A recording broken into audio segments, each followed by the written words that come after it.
Hello दोस्तों, नमस्कार। मैं आप लोगों के सामने लेकर के आया हूँ इंडिया ज्योग्राफी और एंड वर्ल्ड ज्योग्राफी। दोनों के बारे में विस्तार पूर्वक डिस्कशन करेंगे। क्या भारत का भूगोल यानी कि उसके सामान्य परिचय और भूगर्भिक संरचना, भू आकृतिक प्रदेश, अफवाह तंत्र, ये सारी चीज़ें हम डिस्कशन करेंगे।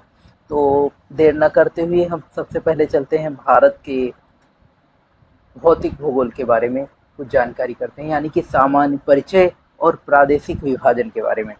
आइए जानकारी करते हैं कि भारत का नामकरण कैसे हुआ। देखिए, अगर हम बात करें नामकरण की कि भारत का जो है नामकरण कैसे हुआ, तो हम पाएंगे साथियों,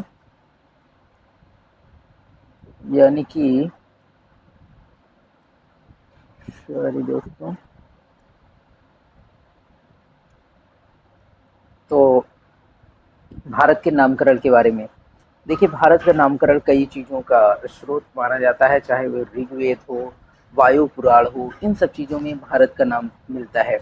देखिए, ऋग्वैदिक काल की अगर डिस्कस करें तो ऋग्वैदिक काल में जब उस समय जन थे, जन जो कि एक भारत के नाम पर, जन एक भारत नाम का जन था, जिसके नाम पर भारतवर्ष पड़ा।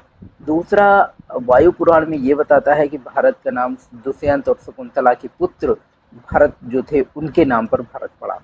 और आर्यावर्त, आर्यों के निवास स्थान के नाम पर भारत पड़ा, यानी कि आर्यावर्त पड़ा। और फारसी और अरबी इतिहासकारों के द्वारा इतिहास हिंदुस्तान नाम पड़ा। और इंडिया, इंडिया यूनानियों के द्वारा दिया गया। और ब्रह्मावर्त, ब्रह्मावर्त जम्मू द्वीप के दक्षिणी भाग में होने के कारण इसका नाम ब्रह्मावर्त पड़ा। लेकिन अगर कॉन्स्टिट्यूशन में देखें, भारत अर्थात इंडिया, यानी कि हम भारत के लोग, आपने प्रेम्बल तो पढ़ा होगा, तो उसमें भारत और इंडिया नाम मेंशन है। यानी कि अगर लिखित में अगर आपको लिखना हो कोई चीज़ संवैधानिक के तौर पर या फिर एग्जाम में, तो आप भारत और इंडिया ही डालेंगे। तो भारत के हिंदुस्तान की संज्ञा सर्वप्रथम किसने दी? आपने देखा यूनानियों के द्वारा मिली थी। और बौद्ध काल में भारतवर्ष किस नाम से लोकप्रिय था? तो भारतवर्ष जम्मू द्वीप के नाम से लोकप्रिय था। भारत की खोज सर्वप्रथम किस वैज्ञानिक ने करी थी? तो किस यात्री ने करी थी सर्वप्रथम? तो वास्को डी गामा ने। हालांकि भारत की खोज थी, जो कि समझ लीजिए एक प्रकार से रांगी है। भारत की खोज किसी ने नहीं किया था। भारत भारत तो पहले से ही था, बट एक समुद्री रास्ते को खोज निकाला था सर्वप्रथम वास्को डी गामा ने। सर्वप्रथम इंडिया शब्द का प्रयोग भारत के लिए किस भाषा में किया गया? तो ग्रीक, यानी कि यूनानी, यूनानी भाषा में इंडिया जो है प्रयोग किया गया। देखिए, आकार, इसका भौगोलिक आकार क्या है, यानी कि कुल क्षेत्रफल की बात करें तो 32,87,263 वर्ग किलोमीटर है। अगर कुल विश्व के क्षेत्रफल की बात करें, विश्व के कुल भौगोलिक क्षेत्रफल का कितना है भारत? तो 2.4% है। ये आकृति के भू आकृति के से चतुष्कोणीय है। और उत्तर से दक्षिण की ओर अगर हम बात करें तो कितना है? 3,214 किलोमीटर है। यानी कि नॉर्थ टू साउथ की बात करें तो 3,214 किलोमीटर। अगर पूर्व से पश्चिम की ओर विस्तार की बात करें तो 2,933 किलोमीटर है। और द्वीपों सहित इसकी कुल तट रेखा की लंबाई, किसकी तट रेखा की कुल अगर लंबाई देखें तो 7,516 वर्ग किलोमीटर, 16 किलोमीटर है, 7,516। और अगर स्थलीय सीमा की बात करें तो 15,200 किलोमीटर है। क्षेत्रफल की दृष्टि से भारत का विश्व में कौन सा स्थान है? तो विश्व में कौन सा स्थान है? 7वां स्थान है। और जनसंख्या की दृष्टि से भारत का विश्व में कौन सा स्थान है? तो दूसरा स्थान है। अगर जनसंख्या की दृष्टि से दोस्तों देखें तो भारत का कौन सा स्थान है? दूसरा स्थान है। कुछ ही दिन में हमको लग रहा है कि कुछ ही वर्षों में हम चाइना को पीछे कर देंगे साथियों। प्रथम स्थान चाइना का है। जनसंख्या के मामले में भारत की जनसंख्या विश्व के कुल जनसंख्या का कितने प्रतिशत है? तो 17.5% है, यानी कि 17.5% है। गाँव की कुल संख्या 6.5 लाख से अधिक, यानी कि 6.40 लाख से अधिक है। अक्षांशीय विस्तार ये देखिए, आपका उत्तरी अक्षांश है, यानी कि 8 डिग्री 4 मिनट से लेकर के 37 डिग्री 6 मिनट है। और देशांतरीय विस्तार इसका है 68 डिग्री 7 मिनट से लेकर के 97 डिग्री 25 मिनट ये पूर्वी देशांतर है। अगर साथियों अक्षांशीय और देशांतर की बात करें तो हम देखेंगे कि जो है यहाँ से आपका कन्याकुमारी से लेकर के 8.8 डिग्री 4 मिनट से लेकर के कितना है, ये देखिए 8.4 डिग्री से लेकर के ये जम्मू कश्मीर जो है ये जो है 37 डिग्री 6 मिनट है। और लेकिन अगर हम गुजरात की बात करें यानी कि गौरमोता जो कि तो इसकी बात करें तो ये कितना है, यानी कि 68 डिग्री कितना है 7 मिनट। ये पूर्वी देशांतर है, पूर्वी देशांतर यहाँ से लेकर के और सबसे पूर्वी ये जो कि पश्चिमी पॉइंट है और ये जो है पूर्वी पॉइंट स्थलीय सीमा का इंडियन, तो ये कितना है 97 डिग्री 25 मिनट। अगर इस तरह बात करें कि साथियों पूरब से पश्चिम की ओर पूर्वी देशांतर जो कि कितना है 68 डिग्री 7 मिनट से लेकर के 97 डिग्री 25 मिनट, और उत्तर में 37 डिग्री 6 मिनट से लेकर के और दक्षिण में कितना है 8 डिग्री 4 मिनट, या 8 डिग्री 4 मिनट से लेकर के 37 डिग्री 6 मिनट, क्योंकि ये तुम्हारा हो जाएगा उत्तरी अक्षांश। तो उत्तरी और पूर्वी देशांतर आप समझ गए, उत्तरी अक्षांश और पूर्वी देशांतर। तो साथियों ये देखिए मानक समय रेखा की अगर बात करें तो मानक समय रेखा कौन सी है, ये जो दिख रही है आपको 82 डिग्री 30 मिनट पूर्वी देशांतर। भारत से गुजरने वाली जो मानक समय रेखा है, मानक समय रेखा 82 डिग्री 30 मिनट, और ये ग्रीनविच से अगर हम देखें माध्यान्ह से तो 5.5 घंटे जो है 5.5 घंटे का फर्क है।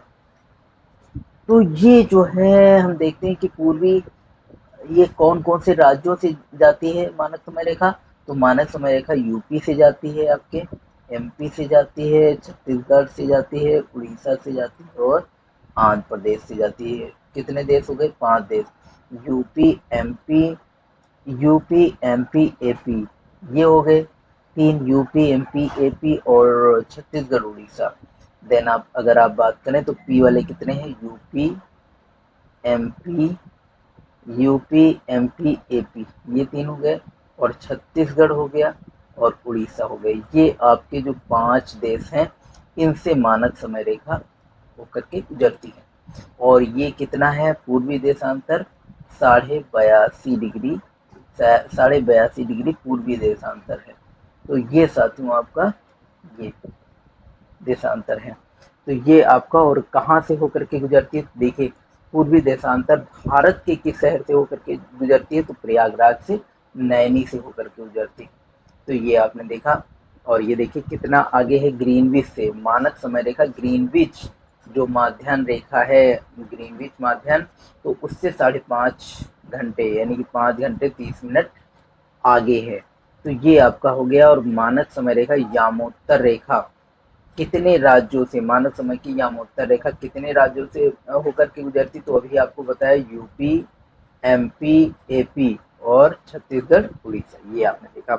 देखिए कर्क रेखा, कर्क रेखा भारत में कितने राज्यों से होकर के गुजरती है, तो आपको पता ही है 8 राज्यों से होकर के गुजरती है। और इसका उत्तर में कितना 23 डिग्री 30 मिनट उत्तरी अक्षांश को क्या कहा जाता है, कर्क रेखा कहा जाता है। अब आप समझ गए होंगे कि उत्तर में स्थित है विषुवत रेखा, और ये जो है कितना डिग्री है 23.5 डिग्री, कितना 23.5 डिग्री 23.5 डिग्री 30 मिनट, ये हो गया 23.5 डिग्री। तो 23.5 डिग्री उत्तरी अक्षांश। और ये कौन कौन से राज्यों से होकर के जाती है, तो साथियों कौन कौन से राज्यों से जाती है, गुजरात राजस्थान एमपी, गुजरात राजस्थान एमपी, और ये हो गया आपका छत्तीसगढ़ झारखंड पश्चिम बंगाल और त्रिपुरा मिजोरम। आपके देखिए पूर्वांचल के 2 देश हो गए, और ये कौन से, गुजरात राजस्थान एमपी, गुजरात राजस्थान एमपी, छत्तीसगढ़ झारखंड और ये कितना पश्चिम बंगाल। तो 6 ये राज्य हो गए, गुजरात राजस्थान एमपी और छत्तीसगढ़ झारखंड पश्चिम बंगाल, छत्तीसगढ़ झारखंड पश्चिम बंगाल और ये मिजोरम त्रिपुरा। साथियों ये अगर हम देखें कि राजस्थान जो है राजस्थान देखिए बिल्कुल जरा सा माइन्यूट टच कर रहा है, अगर हमने जरा सा ध्यान नहीं दिया तो ये मिस्टेक हो सकती है कि राजस्थान टच हो रहा है या नहीं। और ये चीज़ हम जानते हैं कि राजस्थान कितने राज्यों से कितने जिले राजस्थान के जो है यहाँ से कितने जिले से होकर के गुजरती है, तो राजस्थान के 2 जिले हैं। राजस्थान के 2 जिले हैं जिनसे होकर के गुजरती है, और कौन-कौन से जिले हैं ये देखिए, डूंगरपुर और बांसवाड़ा है। कौन-कौन से जिले हैं? राजस्थान के कर्क रेखा, राजस्थान के किन 2 जिलों से? तो 2 जिले हैं वो डूंगरपुर और बांसवाड़ा, ये आपका जो है 2 राज्य हैं, 2 जिले हैं सॉरी। मानक समय रेखा कर्क तथा एवं कर्क रेखा किस राज्य को एक दूसरे से आपस में काटती है? तो किस राज्य? छत्तीसगढ़ को मानक समय रेखा और कर्क रेखा, ये दोनों जो है काटती हैं, आपस में काटती हैं। और किस राज्य में काटती हैं? ये छत्तीसगढ़ में काटती हैं। देखिए यहाँ से मानक समय रेखा गुजरती है छत्तीसगढ़ से, तो यहीं पर आपकी काटेगी। ये मानक समय रेखा 82.5 डिग्री यहाँ से होकर के गुजरती है। तो ये छत्तीसगढ़ जो है ये कट पॉइंट बनाती है, जो है यहाँ पर कट करती है, छत्तीसगढ़ में एक दूसरे से कट करेंगे। अब देखिए कुछ अक्सर क्वेश्चन पूछा जाता है कि कर्क रेखा के निकटतम निकटतम जो भारतीय नगर हैं वो कौन कौन से हैं? तो आप कोलकाता, आइजोल, अगरतला, उज्जैन, ये आपके जो है बिल्कुल निकट हैं कर्क रेखा के, क्योंकि 30.5 डिग्री होता है, और ये कोलकाता कितना है 22.5 डिग्री, और ये 23 डिग्री 36 मिनट, यानी कि सिर्फ 6 मिनट का अंतर आइजोल का है।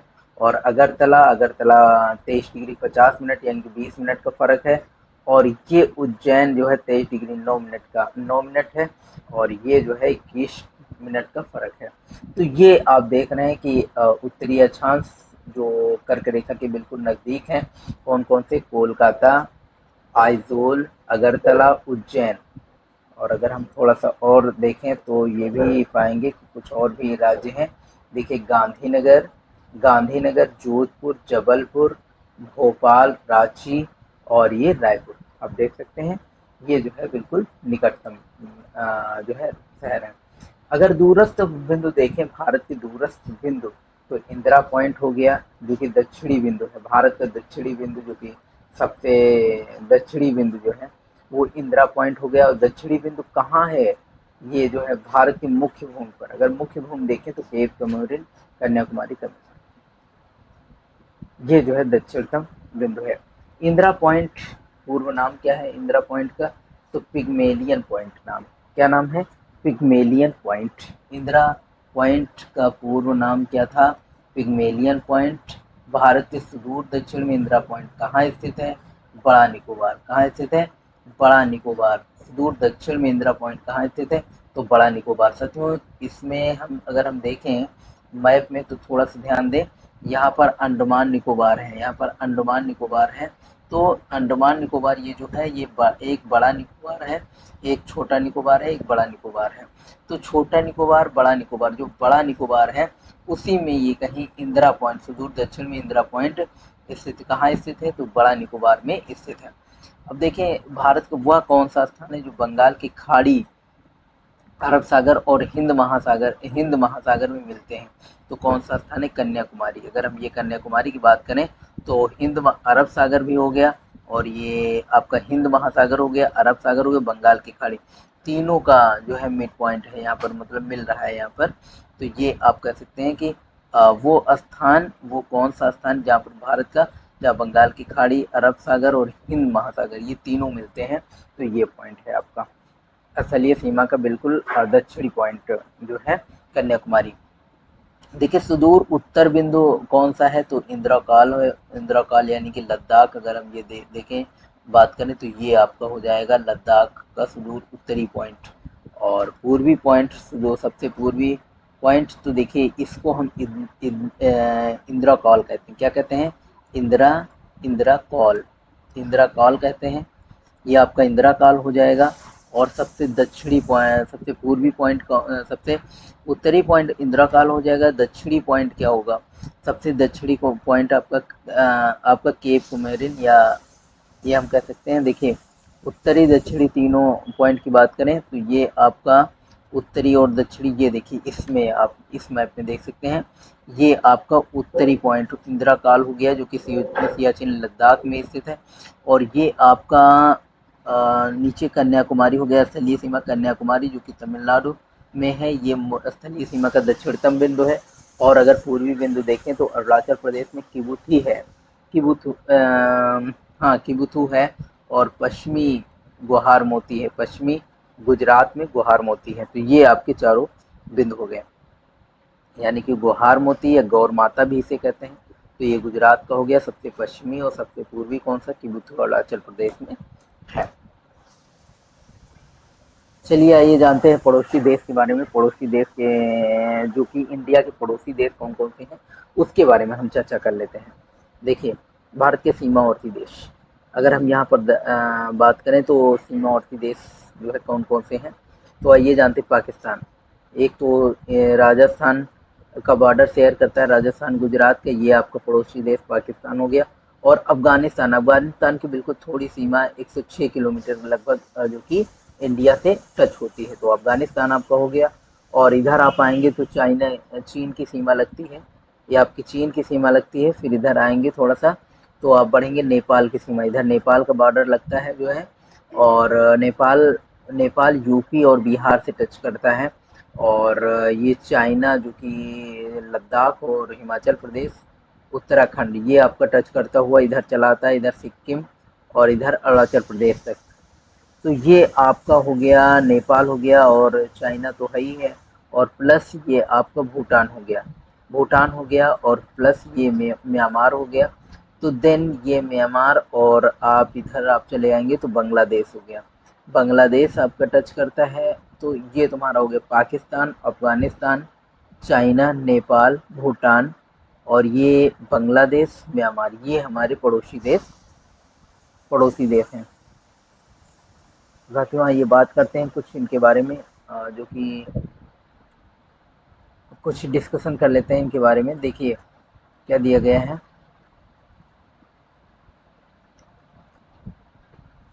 जो कि पड़ोसी देश आपका, देखिए भारत की स्थलीय सीमा से कुल कितने देश लगते हैं, तो आप समझ रहे होंगे कितने देश लगते हैं। स्थलीय सीमा से कितने देशों के साथ लगी है, तो 7 देशों के। कौन कौन से स्थलीय सीमा, देखिए पाकिस्तान हो गया, अफगानिस्तान हो गया, ये आपके 2 हो गए, चाइना हो गया 3, नेपाल 4, भूटान 5, और आपका भूटान 5 हो गया, और ये म्यांमार हो गया 6 हो गया, और बांग्लादेश 7 हो गया। ये स्थलीय सीमा से टच करने वाले देश हो गए, आपके 7 हो गए टोटल। और अब देखिए देखिए या पढ़ेंगे भारत की सबसे लंबी स्थलीय सीमा कौन बनाता है, तो बांग्लादेश बनाता है। तो बांग्लादेश कितनी लंबी सीमा बनाता है, 4,097 किलोमीटर। ये जो बांग्लादेश की सीमा है ये 4,096.7 यानी कि 4,097 किलोमीटर, ये भारत की सर्वाधिक लंबी अंतर्राष्ट्रीय सीमा बनाता है बांग्लादेश। तो ये आप बात ध्यान रखेंगे, अक्सर क्वेश्चन आता है, यानी बांग्लादेश की तटरेखा सबसे लंबी है या फिर गुजरात की है या फिर आंध्र प्रदेश की, तो ऐसे कन्फ्यूजन क्रिएट हो जाता है। तो आप याद रखें कि बांग्लादेश की सीमा जो है सर्वाधिक, भारत की सर्वाधिक लंबी अंतर्राष्ट्रीय सीमा बांग्लादेश की टच करती है। अब आप देखेंगे आगे थोड़ा सा कि सबसे छोटी सबसे छोटी स्थलीय सीमा कौन सी, किस देश के साथ टच करती है, तो अफगानिस्तान के साथ टच करती है। आपने देखा भी, हमने बताया भी कि 106 किलोमीटर ये लगभग टच करती है, यानी कि अफगानिस्तान सबसे छोटी स्थलीय सीमा टच करती है। वो कौन सा भारतीय राज्य है जो 3 तरफ से बांग्लादेश से घिरा हुआ है, तो बांग्लादेश से कौन सा है, त्रिपुरा। ये अक्सर क्वेश्चन आता है कि वो कौन सा राज्य है बांग्लादेश से। आइए देखते हैं यहाँ पर, त्रिपुरा, त्रिपुरा जो कि बांग्लादेश से देखिए तीनों तरफ से घिरा हुआ है, ये भी बांग्लादेश है, ये भी बांग्लादेश का पार्ट है, और ये भी बांग्लादेश का ही पार्ट है। तो त्रिपुरा एक ऐसा राज्य है जो कि बांग्लादेश से 3 ओर से घिरा हुआ है, बांग्लादेश से, यानी कि वो कौन सा राज्य जिससे 3 तरफ से अंतर्राष्ट्रीय सीमा लगती है, तो वो बांग्लादेश है। और देखिए क्वेश्चन क्या कह रहा है कि भारतीय राज्य की अधिकतम सीमा म्यांमार को स्पर्श करती है, अरुणाचल प्रदेश।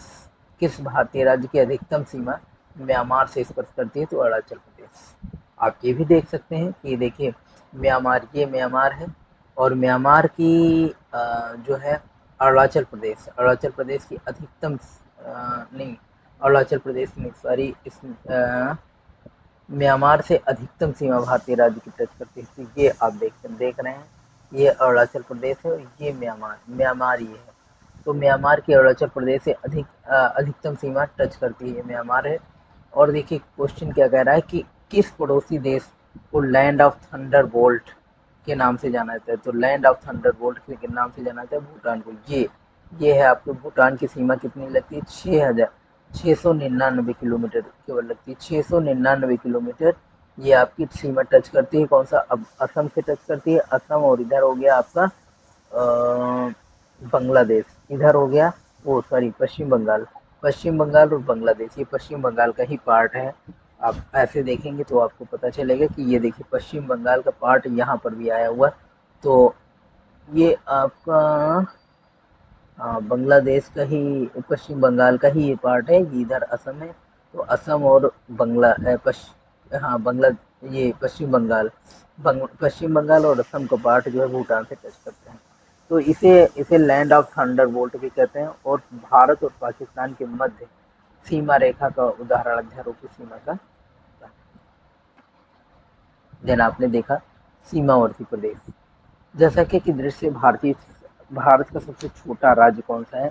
तो सबसे छोटा राज्य, अगर हम सबसे छोटे राज्य की बात करें तो कौन है, सिक्किम जो कि सबसे छोटा राज्य है।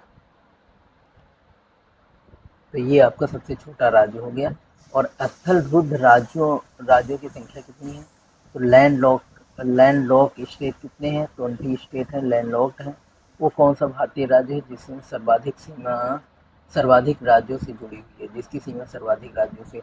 तो यूपी जो है उसके 8 राज्यों व एक केंद्र शासित प्रदेश से इसकी सीमा लगी हुई है। अगर आप देखें तो यूपी के संलग्न राज्य कौन कौन से हैं, संलग्न राज्य और केंद्र शासित प्रदेश, हरियाणा, राजस्थान, एमपी, छत्तीसगढ़, झारखंड, बिहार, हिमाचल प्रदेश, उत्तराखंड, दिल्ली। अगर आप इस तरह नहीं समझ पा रहे हैं तो आइए हम मैप में आपको ले चलते हैं और ये आपको दिखाते हैं यूपी।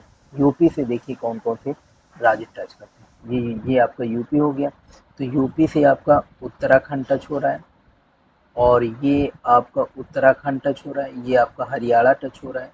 उत्तराखंड हो गया, हरियाणा हो गया, और ये आपका राजस्थान हो गया, ये आपका एमपी हो गया, और ये आपका छत्तीसगढ़ हो गया, झारखंड हो गया, बिहार हो गया। देखिए 1 2 3 4 5, और ये हो गया 6 हो गया, 7 हो गया, और 7, और ये हिमाचल प्रदेश 8, 8 राज्य हो गए और केंद्र शासित प्रदेश ये दिल्ली, ये जो है टच करता है। तो ये इतने राज्यों से टच करता है। देखिए दिल्ली केंद्र शासित प्रदेश, तो ये आपने देखा 8 राज्यों से टच करता है और एक केंद्र शासित प्रदेश, ये आपने देखा। वो कौन सा एकमात्र जिला है जो सर्वाधिक 4 राज्यों की सीमा को स्पर्श करता है। तो सोनभद्र। अब 4 राज्य वो कौन कौन से हैं, आइए देखते हैं। सोनभद्र कितने राज्यों से टच करता है, देखिए।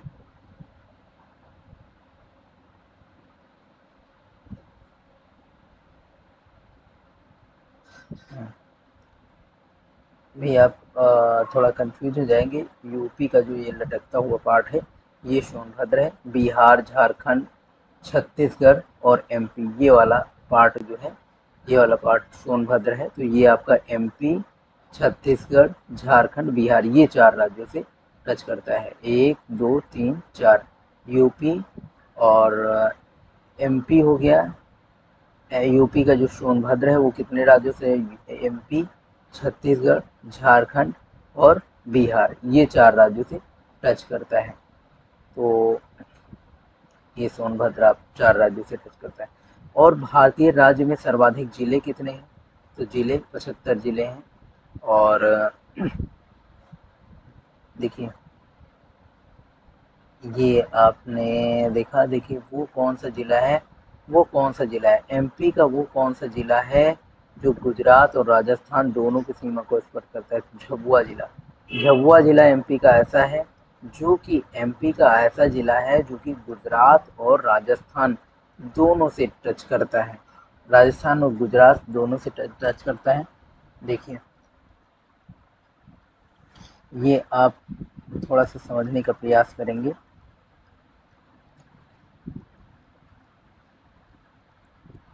ये आपका झाबुआ जिला, कौन सा जिला? झाबुआ जिला। आप याद रखेंगे, जो कि गुजरात और राजस्थान, जो कि दो राज्यों से एमपी की सीमा स्पर्श करती है। तो ये झाबुआ जिले से दो राज्यों की सीमा स्पर्श करती है। एमपी का वो कौन सा जिला है जो यूपी एवं छत्तीसगढ़ दोनों राज्यों की सीमा को स्पर्श करता है? सिंगरौली जिला। एमपी का सिंगरौली जिला है जो कि दो राज्यों से टच करता है, यूपी और छत्तीसगढ़ से। वो कौन सा एमपी का कौन सा जिला है जो महाराष्ट्र छत्तीसगढ़ दोनों राज्यों के स्पर्श करता है? तो बालाघाट जिला है। देखिए, धान का कटोरा, वेरी इंपॉर्टेंट क्वेश्चन है कि धान का कटोरा किस भारतीय राज्य को जाना जाता है? तो छत्तीसगढ़ को जाना जाता है। यूपी यानी कि उत्तर पूर्वी राज्य को पूर्वी ज्योतिष का स्थान या प्राग ज्योतिषपुर के नाम से जाना जाता है। तो असम। ये आप पहली बार सुन रहे होंगे, तो इसको आप समझ लें। और मसालों का बगीचा किस राज्य को कहा जाता है? तो केरल को कहा जाता है। केरल में मसाले सबसे ज़्यादा होते हैं। सात बहनें यानी कि सेवन सिस्टर्स की संज्ञा किसे दी गई? तो ये आप पूर्वी राज्य देखेंगे, जो उत्तर पूर्वी राज्य हैं वो 7 राज्य: अरुणाचल प्रदेश, असम, मेघालय, मणिपुर, मिजोरम, नागालैंड और त्रिपुरा। ये आप देखना चाहते हैं तो पूर्वी राज्य आप देख सकते हैं। देखिए, मैपिंग की तरफ थोड़ा इरिटेट जरूर लगेगा अगर मैप की तरफ ले जा रहे हैं, बट आप समझ पाएंगे और अच्छे से आपको याद हो जाएगा, दोबारा शायद ही ना भूलें। तो देखिए, ये आपका थोड़ा सा हम इसको थोड़ा सा लीड कर दे रहे हैं। सेकेंड, चिंता ना करें, थोड़ा सा टाइम लग सकता है। 1 सेकेंड, टेक्निकल फॉल्ट आ रही मुझे लग रहा है। चलिए, कोई बात नहीं। हाँ, देखिए देखिए, अब आपको समझ में आएगा। देखिए, ये आप पूर्वांचल की तरफ देखें, अगर आप थोड़ा सा पूर्वांचल की तरफ देखें तो आप देखेंगे पूर्वांचल की तरफ कौन कौन से राज्य हैं? भूटान, अरुणाचल प्रदेश, असम। भूटान, सॉरी, भूटान को नहीं लेंगे, भूटान एक अंतर्राष्ट्रीय देश है। राज्य की बात हम कर रहे हैं तो पूर्वांचल में अरुणाचल प्रदेश, असम, नागालैंड, मणिपुर, मिजोरम, त्रिपुरा, 1, 2 और मेघालय। ये कितने हो गए? देखिए, मेघालय, त्रिपुरा, मिजोरम, मणिपुर, 3, 4 ये हो गए, और नागालैंड, अरुणाचल प्रदेश, असम, ये 7 हो गए। तो इन्हीं को सेवन सिस्टर्स कहा जाता है। यहाँ से हम देख रहे हैं कि मेघालय, असम, अरुणाचल प्रदेश, नागालैंड, मणिपुर, मिजोरम, त्रिपुरा, ये सेवन सिस्टर हैं। मेघालय, असम, अरुणाचल प्रदेश, नागालैंड, मणिपुर, मिजोरम, त्रिपुरा। तो ये जो है 7 राज्य हैं जो कि सेवन सिस्टर्स के नाम से जाना जाता है। तो ये आपने देखा सेवन सिस्टर्स कौन कौन से हैं। अब देखें चार धाम। चार धाम के बारे में जब बात करें तो बद्रीनाथ, केदारनाथ, यमुनोत्री, गंगोत्री किस भारतीय राज्य में स्थित है? तो किस भारतीय राज्य में स्थित है? उत्तराखंड में स्थित है। उगते सूरज की भूमि किसे कहा जाता है? अरुणाचल प्रदेश को उगते सूरज की भूमि कहा जाता है। पूर्व का स्विट्जरलैंड, देखिए, पूर्व का स्विट्जरलैंड किसे कहा जाता है? तो नागालैंड को स्विट्जरलैंड कहा जाता है। किस भारतीय राज्य में पूर्व का स्विट्जरलैंड किसे कहा जाता है? किस भारतीय राज्य को? तो नागालैंड को पूर्व का स्विट्जरलैंड कहा जाता है। और अरुणाचल प्रदेश को, क्योंकि अरुण, अरुण का अर्थ ही है, अरुण मतलब सूर्य होता है। अरुण का आंचल यानी कि सूर्य का आंचल, या फिर यूँ कह सकते हैं उगते सूर्य की भूमि, इसीलिए कहा जाता है अरुणाचल प्रदेश को। और भारतीय राज्य के पूर्व का स्विट्जरलैंड किसे कहा जाता है? तो पूर्व का स्विट्जरलैंड कहा जाता है नागालैंड को। और स्विट्जरलैंड क्यों कहा जाता है नागालैंड को? आप समझ रहे होंगे, क्योंकि टूरिस्ट प्लेस बहुत अच्छा है, तो इस पर्पज से जो है इसको संज्ञा दी गई होगी नागालैंड को पूर्व का स्विट्जरलैंड यानी कि स्विट्जरलैंड की संज्ञा दी गई। भारतीय राज्य में 5 नदियों का राज्य के तौर पर किसे जाना है, तो पंजाब को आप सभी जानते हैं। और भारतीय राज्य में सिलिकॉन स्टेट किसे कहा जाता है, कर्नाटक। कर्नाटक को सिलिकॉन स्टेट कहा जाता है। सिलिकॉन वहाँ पर कर्नाटक यानी कि अब सिलिकॉन वैली कहाँ है, तो सिलिकॉन वैली कहाँ पर है, बेंगलुरु में। और भारत राज्य को पहले स्टेट ऑफ मैसूर भी कहा जाता था। कर्नाटक कर्नाटक को स्टेट ऑफ मैसूर कहा जाता था हैदर अली के पीरियड में। तो ये जो है कोचीन का जुड़वा नगर कौन सा है, तो एर्नाकुलम कोचीन का जुड़वा नगर है। भारत में कोहिनूर किस भारतीय राज्य को कहा जाता है, तो आंध्र प्रदेश को भारत को कोहिनूर कहा जाता है। पाट पाट पाट अंचल किसे कहा जाता है, झारखंड को। पाट अंचल किस भारतीय राज्य में अवस्थित है, झारखंड में। असम कितने भारतीय राज्यों से घिरा है, 7 राज्यों से घिरा है। असम कितने भारतीय राज्यों से घिरा है, 7 राज्यों से घिरा है। अगर 8 होता तो ये पीछे छोड़ देता यूपी को, लेकिन असम कितने राज्यों से घिरा हुआ है, 7 राज्यों से घिरा हुआ। अगर हम देखें असम को, तो आइए चलते हैं 7 राज्य कौन कौन से हैं, असम किन राज्यों से घिरा हुआ है। देखिए, ये असम है, असम ये है। एक अरुणाचल प्रदेश हो गया, और एक नागालैंड हो गया, एक मणिपुर हो गया, और एक मिजोरम हो गया, एक त्रिपुरा हो गया। 1 2 3 4 और ये 5, और इधर आपका मेघालय 6। असम ये 7 राज्यों से घिरा हुआ है असम।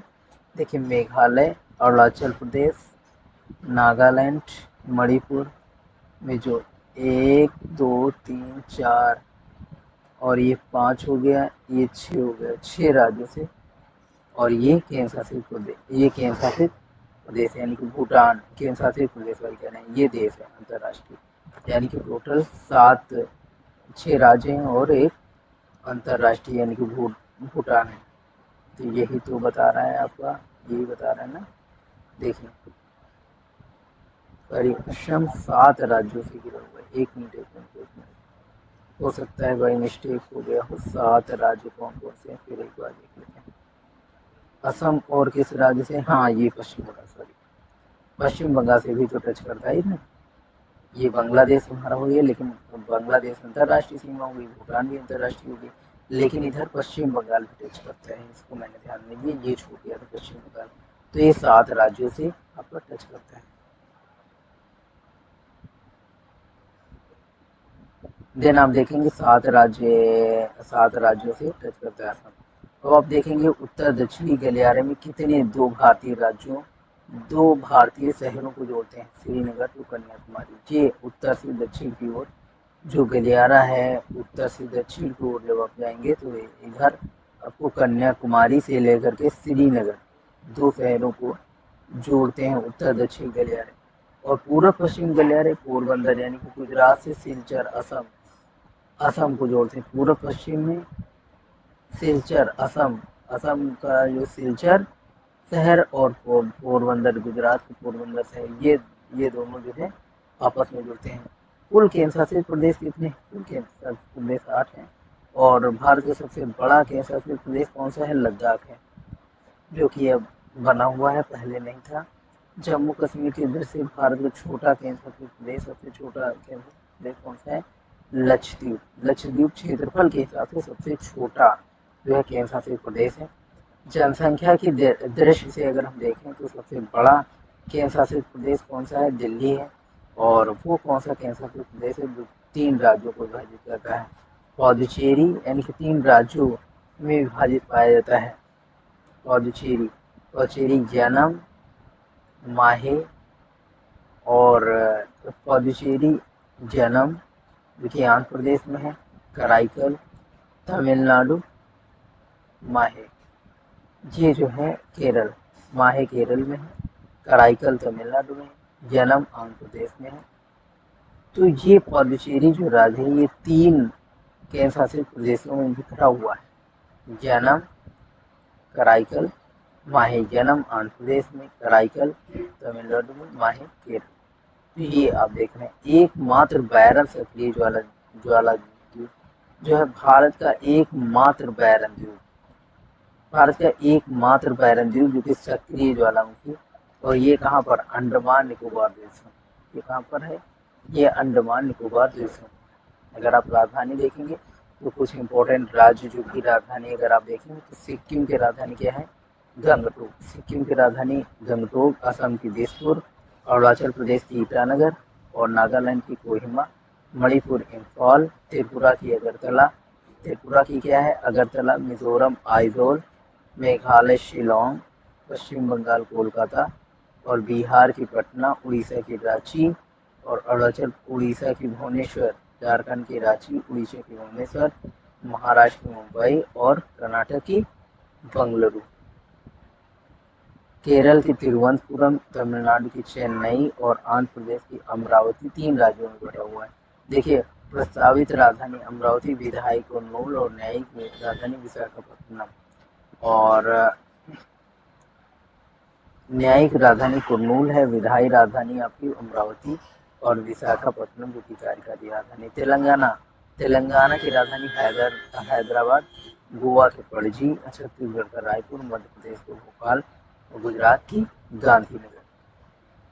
तो ये आप देख रहे थे राजधानी, जैसे आपने राजस्थान की जयपुर, यूपी का लखनऊ और उत्तराखंड देहरादून, हरियाणा चंडीगढ़, पंजाब चंडीगढ़ और ये आपका हिमाचल प्रदेश शिमला। देखिए मैकमोहन रेखा किन दो देशों से होकर के अलग करती है, किन दो देशों को अलग करती है, तो भारत चीन को मैकमोहन रेखा अलग करती है, रेड क्लिफ रेखा भारत पाकिस्तान को अलग करती है, डूरन रेखा भारत अफगानिस्तान को अलग करती है। तो ये जो है, और अगर आप ये इम्पोर्टेंट कुछ मोस्ट पॉइंट अगर डिग्री चैनल देखें तो 6 डिग्री चैनल ये ग्रेट निकोबार, जो कि ग्रेट निकोबार और सुमात्रा आपस में, ग्रेट निकोबार और सुमात्रा को आपस में विभाजित करते हैं। 8 डिग्री चैनल जो कि मालदीव निकाय के बीच में है, 9 डिग्री चैनल निकाय लक्षद्वीप के बीच में है, 10 डिग्री चैनल अंडमान निकोबार और कार निकोबार, अंडमान छोटा अंडमान और कार निकोबार के बीच में है।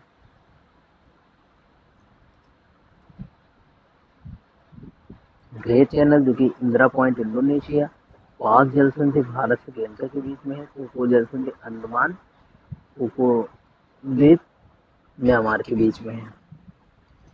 तो ये आपका कुछ पॉइंट्स है, और देखिए ये आपकी कुछ समुद्री सीमा की बात करें तो समुद्री सीमा में 12 समुद्री मील और संलग्न क्षेत्र मंडल जो कि 24 समुद्री मील, अनन्य क्षेत्र मंडल जो कि 22 समुद्री मील ये आपको होता है, और 2 घंटे का समय अंतराल पूर्व पश्चिम छोर के बीच में है। अगर समय अंतराल की बात करें तो समय अंतराल जो है मानक समय रेखा और मध्याह्न समय रेखा के बीच में 5.5 घंटे का अंतर है, लेकिन यहाँ पर क्या करें, पूर्व से पश्चिमी छोर, अगर पूर्व की तिब्बती से लेकर के और गौरमोथा इनके बीच में, गौरमोथा इनके बीच का जो समय अंतराल है वो 2 घंटे के बीच का होगा। भारत का औसतन समुद्र तल का मापन चेन्नई से किया जाता है 21 दिसंबर को। सबसे छोटा प्रकाश अवधि कहाँ पर, तिरुवनंतपुरम में। फ्रांसीसी वर्षकार ली कार्बूजियर कौन सा शहर डिजाइन किया था, चंडीगढ़। उड़गमंडलम यानी कि ऊटी में बसाव पैटर्न है सीढ़ीदारनुमा। कोरी क्रीक कच्छ केरल में है, कोरी क्रीक कहाँ स्थित है, कच्छ केरल में। और ये आप देख रहे हैं कि द्रास जो कि विश्व का दूसरा सबसे अधिक ठंडा और स्थित स्थान है, जम्मू कश्मीर में द्रास पाया जाता है। और सरक्रीक विवाद किसे भारत पाकिस्तान के मध्य में है। 26 दिसंबर 2004 को सुनामी से भारत को कौन सा भारत पूर्णतः डूब गया था, इंदिरा पॉइंट जो कि मेलियन पॉइंट है वो डूब गया था। भारत का सूक्ष्म स्थान जैसलमेर है, जैसलमेर से जहाँ सबसे ज्यादा गर्मी होती है, सूक्ष्म स्थान है। और भारत पाकिस्तान के मध्य कश्मीर समस्या को लेकर कितनी बार युद्ध हुआ, 3 बार युद्ध हुआ। प्रयागराज सूर्य कभी ऊर्ध नहीं होता है प्रयागराज में। और भारत के उपमहाद्वीप उच्च तटबंधी चक्रवातों द्वारा प्राय प्रभावित रहता है। कोरोमंडल तट प्राय प्रभावित रहता है। गिलगित बाल्टिस्तान के प्रादेशिक विवाद भारत पाकिस्तान के मध्य में है। भूपत्रक सीटों का प्रकाशन कहाँ से होता है? देहरादून से होता है। दिल्ली के समीप देशांतर पर कौन सा शहर है? बंगलुरु। और भारत के प्रथम मानचित्र किसने बनाया? अनविले 752। तो साथियों, आज का सेशन इतने पर समाप्त होता है। भूगर्भिक रचना हम अगले सेशन में कंप्लीट करेंगे। अगर आप इसको विस्तार पूर्वक देखें और तथा इसको आप अगर एक बार में नहीं समझ में आता है, दोबारा देखिए।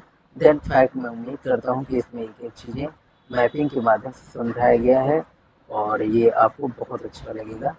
तो एंजॉय करिए और पढ़ाई करते रहिए। साथियों, नमस्कार।